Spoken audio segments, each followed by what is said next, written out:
All right, I'm here with Jeremy Cram, member of Sockeye, and we're here in beautiful Fuji City, Japan, where they're competing in Dream Cup. And Jeremy's going to explain to you how to throw a proper backhand. All right, so backhand's obviously one of the most important throws in Ultimate. And to throw it, we want to hold the disc as if you're making a fist. So people tend to put fingers on the rim sometimes. It's usually preferable to wrap all 4 fingers around the rim like this. When you go to throw a backhand, it's important to keep your torso straight up and down as opposed to leaning over. If you have discs flying every which way, it's probably because your torso is bent backwards or forwards. Try and stay vertical. As far as release points go, just do what comes natural for your basic release. For me, it's somewhere around my waist.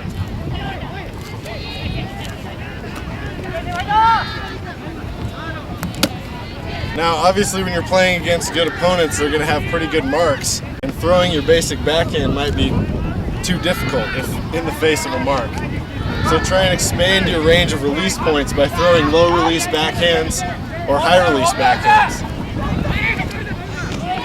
These are both good throws over short and medium distances. And they're great ways to get around a mark. As far as footwork goes, generally you're going to have a mark right on you. Whether they're forcing you flick, backhand, straight up, it doesn't really matter. You're going to be forced to pivot laterally. So don't get in the habit of stepping forward. Step out to the side, and the further out you can step, the more separation you're going to get between your throw and the marker. When throwing in the wind in particular, the more spin you have on a throw, the better. The spin comes from the snap of your wrist. For throwing a backhand, a classic example is whipping a towel.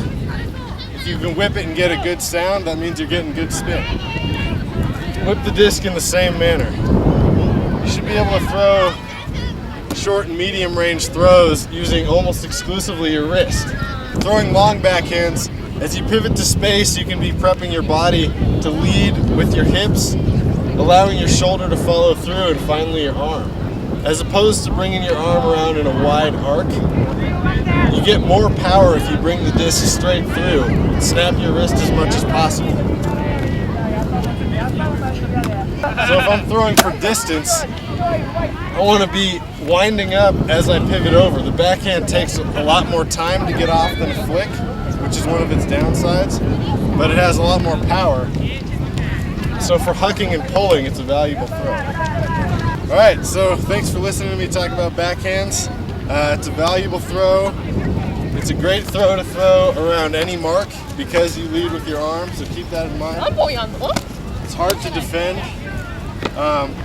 Pivot and fake. Get yourself as open as you can, and your backhand will be a good friend. Sayonara. Sayonara.